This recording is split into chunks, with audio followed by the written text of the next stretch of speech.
In diesem Video sprechen wir einmal über das PSD-Format in Photoshop.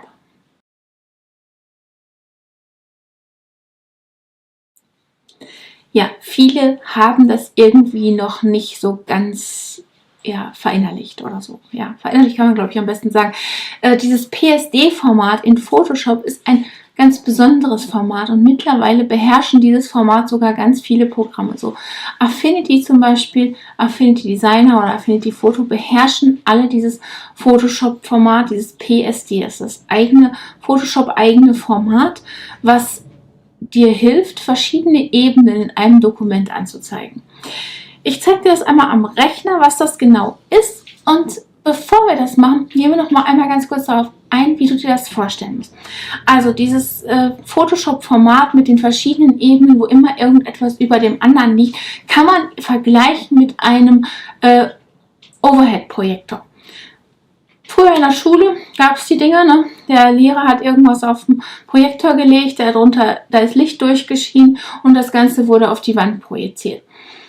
Und irgendwann hat er vielleicht noch irgendwas draufgelegt und dann noch was draufgelegt. Oder eine leere Folie draufgelegt und etwas draufgeschrieben, die er wiederum verschieben konnte, um das an einer bestimmten Stelle einzufügen. Und dann hat er vielleicht noch was draufgelegt. Und dann haben einfach verschiedene Folien sich übereinander gestapelt. Und das eine schien durch das andere hindurch. Und das ist nichts anderes als das Photoshop-Format. Da scheint im Prinzip eine Ebene durch die andere durch, wenn sie es denn zulässt. Wenn natürlich eine Ebene komplett geschlossen ist, das heißt, wenn ich einfach ein Bild einfüge und die Ebene zu ist, ja gut, dann geht das natürlich nicht. Ne? Dann kann man da nichts mehr weiter einfügen. Oder halt nur wieder oben drauf auf diesem Dokument.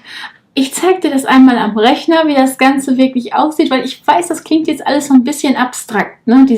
Aber einen Overhead-Projektor kennen wir alle noch aus der Schule und man kann sich vorstellen, dass verschiedene Folien da drauf liegen und die eine durch die andere durchscheint und wenn man eine wegnimmt, etwas auch wegnimmt, was auf dieser Folie draufsteht. Und so ungefähr verhält es sich auch mit dem PSD-Format in Photoshop.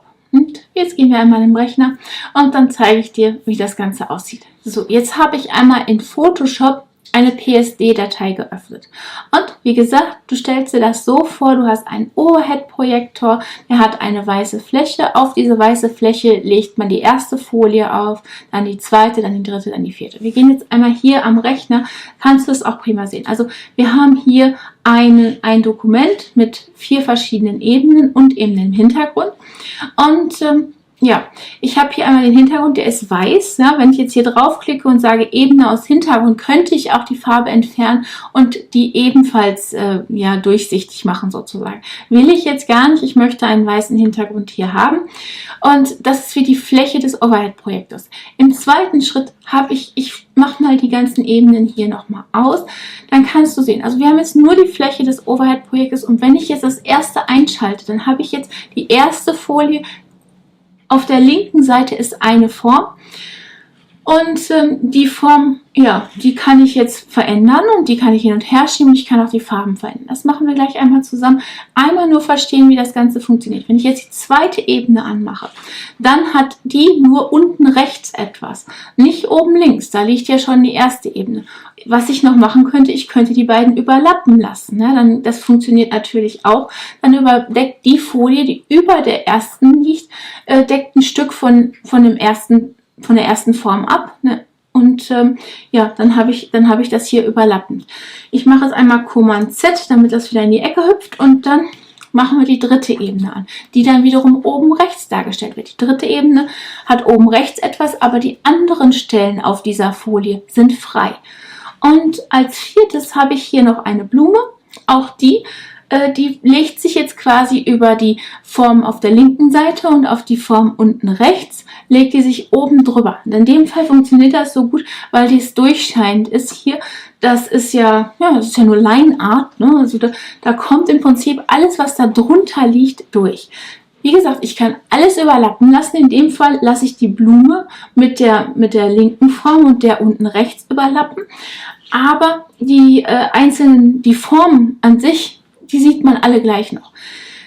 Solange die nicht überlappen, in dem Fall, logischerweise. Ne? Wenn ich das auf meinem Overhead-Projektor, kann ich das natürlich genauso machen. Ich kann die Folie 2, wenn ich die jetzt hochschiebe, dann liegt sie logischerweise unter der Folie 3. Und dementsprechend überlappt die Folie 3 die Folie 2 an dieser Stelle, ja? Die ich natürlich auch wiederum verschieben kann. Ne? Du siehst, dass das Bild jetzt schon einen ganz anderen Ausdruck bekommt. Deswegen drücke ich hier schnell zweimal Command Z, damit alles wieder so ist, wie es mal war. Ich hoffe, es ist jetzt verständlich rübergekommen. Also was immer ich hier mache, hat Auswirkungen auf die anderen Folien. Ne? Wenn ich meine Folie Nummer 3 also hin und her schiebe, meinetwegen über Folie Nummer 1, dann wird der Teil abgedeckt. Ne? Und das, was da drüber liegt, nämlich die Blume in dem Fall, die ist noch da. Ne? Die ist jetzt über der Folie Nummer 3 immer noch. Ja? Deswegen ja, funktioniert das Ganze immer noch ganz prima hier. Ich setze das nur wieder zurück und mache das hier auch wieder groß, so, damit man das komplett sehen kann. Was ich jetzt hier noch machen kann, ist, ich kann hier auf jeder Form, die ich erstellt habe, ist in der Ebenenpalette hier so ein kleines Viereck. Wenn ich da doppelt drauf klicke, dann hole ich mir den Farbwähler hoch und hier kann ich dann diese Form in sämtliche Farben verändern, die ich gerne hätte. Ja? Also alles, was auch gar nicht passt. Und das wird immer hier angezeigt, was ich gerade gewählt habe. Und das, was vorher drin war. Also ich kann hier auch immer prima vergleichen. Wenn ich das nicht möchte, gehe ich dann eben ganz schnell auf Abbrechen. Und dann behalte ich das, wie es war. Du siehst, jede Ebene ist für sich bearbeitbar. Und ich kann auch so mein komplettes Dokument tauschen. Also ich kann alle Ebenen so belassen und kann die so abspeichern. Und wenn ich das jetzt einem Kunden gebe, würde ich dann vielleicht nicht unbedingt die PSD-Datei geben, weil er da gar nichts mit anfangen kann, sondern würde ihm die JPG-Datei zur Verfügung stellen oder die PNG-Datei, was auch immer er benötigt. Ja? Und natürlich auch in dem richtigen Format. Also ob er das jetzt gedruckt haben möchte oder nur fürs Web haben möchte, ist dann auch davon abhängig. Aber all das kann ich aus meiner PSD-Datei erzeugen. Und das ist sehr viel einfacher, wenn ich etwas aus der PSD mache, als wenn ich hingehe und versuche, ein JPEG auseinanderzufummeln. Weil ein JPEG würde genau so aussehen. Ich mache mal hier sichtbarer auf eine Ebene reduzieren. Das wäre im Prinzip ein JPEG. Ich habe keine Einkaufsmöglichkeiten mehr in die verschiedenen Ebenen hier. Jetzt kann ich nichts mehr hier verschieben.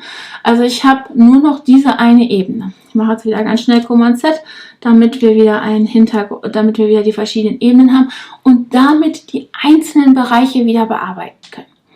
Ich hoffe, das ist deutlich geworden. Photoshop-Format ist ganz, ganz wichtig und auch eine sehr gute Idee, wenn du deine Arbeiten aufbewahrst. Weil es hat den großen Vorteil, wenn du irgendetwas austauschen möchtest zum Beispiel, kannst du das tun. Das heißt, angenommen, ich möchte jetzt die Blume nicht mehr oder ich möchte eine andere Blume oder ich möchte eine zweite Version dieser Grafik erstellen.